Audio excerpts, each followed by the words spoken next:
Hello there guys, and welcome to another one of my reviews. Today we are going to take a closer look at the brand new Volkswagen Taigo. What is it? It's the Volkswagen Nivus. Confused? Well, you shouldn't be, because Volkswagen is a huge company and it operates on a number of markets worldwide. And in 2020, Volkswagen introduced the Volkswagen Nivus on the Brazilian market.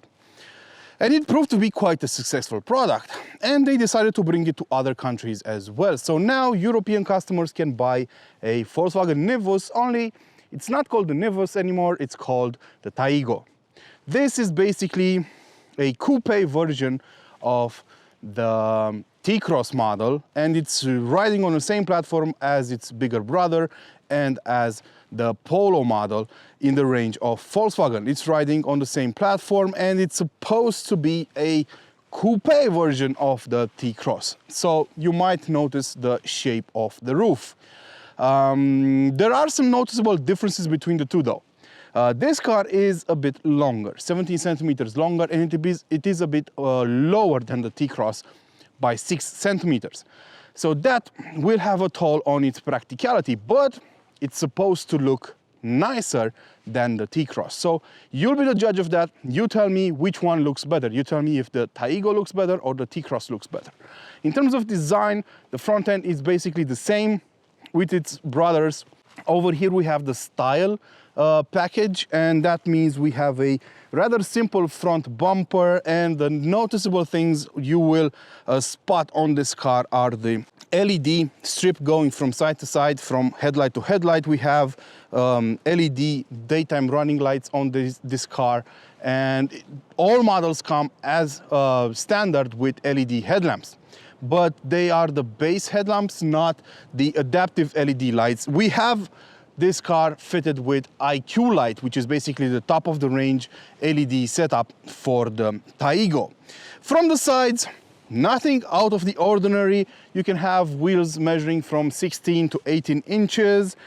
This car is fitted with winter tires with a random set of wheels on it, but it does look better with the 18-inch setup. You can have the car in a bicolor setup as well, like it is the case with our tester over here, which is basically red and has a black roof along with black mirror caps. So you can do that if you want to. It's not even that expensive, but you might have to wait a bit longer for your car to be manufactured if you go for this option. Around the back, you will notice the sloping roofline, of course, as well as the taillights that are basically identical to what you would find on other Volkswagen models these days. And we also have a light bar over here connecting the two taillights. But once you open the hatch, you will notice that you have a 437-liter boot, which is about 17 liters smaller than on a T-Cross.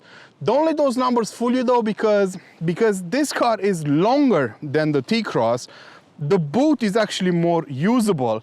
You only lose 17 liters of space because of the shape of the roofline, but up until the median line, you have more storage in the Taigo. It is the more practical car. The moment you get behind the wheel of the Volkswagen Taigo, you notice just how low you're sitting. Theoretically, this is a crossover coupe model, but you don't nearly feel as you should in a crossover or an SUV. This car is very low, and to be honest, some of the rivals this car has would put their drivers looking at you from higher ground, so they would be looking down on you. For example, I was parked next to an Opel Mokka earlier today, and the driver was basically looking down at me from his vantage point of view, whatever. But the point is, you will be surprised by how low you're sitting in this car. And if you're a taller person such as myself, I'm 6 feet tall, you might have some blind spots you wouldn't expect. So the fact that the roof slopes in the front as well as in the back, you have a rather large chunk of an A-pillar over here, and your line of sight is really close to this edge, this corner over here. Furthermore, the rear view mirror will be right within your line of sight. So you have like a huge blind spot over here. So you're only left with about, I don't know, 10 inches of window between this mirror and the dashboard that you can use in order to look around. It's not better in the back either, because you have that sloping roofline, and that means that the rear window will be sloped as well, so you have a smaller gap to look through, and you have chunkier C-pillars in the back. Once again, an issue you should keep in mind. Also, if you don't get the rear view mirror, if you don't get the rear view camera, you might have an issue parking this car because of the aforementioned issues. So that's another thing you have to keep in mind.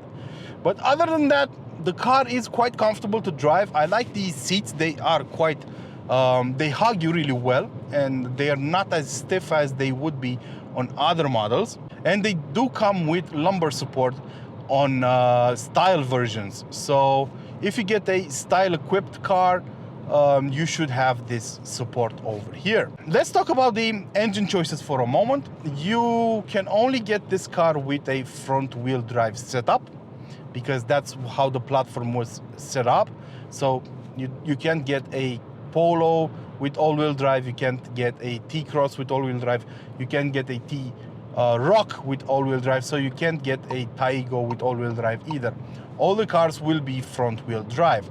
You basically have two engines to choose from, a 1-liter 3-cylinder petrol-powered version and a 1.5-liter 4-cylinder petrol-powered version as well. The 1-liter can be had in two levels of power, so you can have it with 95 horsepower or with 110 horsepower. In terms of transmission choices, you have a 5-speed manual for the 95 horsepower 1-liter engine. You have a 6-speed manual gearbox for the 110 horsepower engine, and you have a DSG dual clutch 7-speed automatic you can also get. And this automatic is also available on the 110 horsepower version and on the 150 horsepower version that I mentioned earlier. So there's plenty of choices to go with if you are interested in this car. It will depend mainly on the market you're in and the pricing you can get for one. But I am driving the 110 horsepower engine with the dual clutch gearbox right now. And it behaves okay. Nobody's expecting this car to be incredibly fast. It does tip the scales at only 1200 kilos, so this engine should prove to be enough in most situations. It has 200 Newton meters of torque, and the gearbox really helps it put all that power down. In terms of fuel consumption, well, around town I saw an average of about 9 liters per 100 kilometers covered. And on the highway, that number dropped a little bit, but I found it to be quite thirsty at 8 liters per 100 kilometers covered. Then again, we are talking about a car with a 110 horsepower engine. That's really not meant to keep going on the highway at 130 kilometers an hour for longer periods of time. Think about it this way. This car has a top speed of 190 kilometers an hour.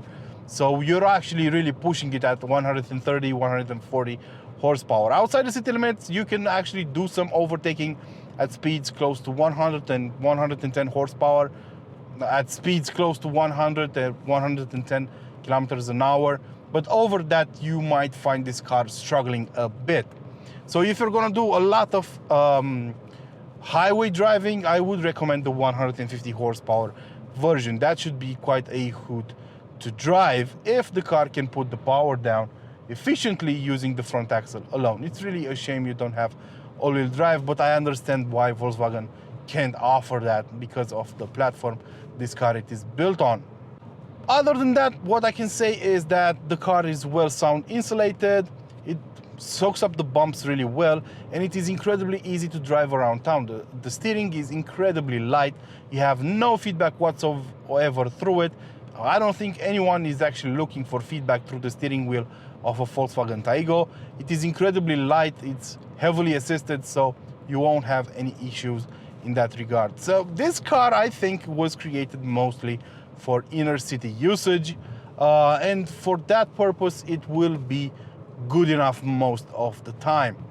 The elongated wheel travel will help soak up the bumps. We do have the 16-inch wheels on this car, which means we have plenty of rubber in between the rims and the road to soak up the bumps really well. But you know, I would be curious to see how comfortable this car would be on 18-inch wheels. I wouldn't recommend them, to be honest. I would stick to the 16 ones or maybe the 17. It's a matter of personal preference.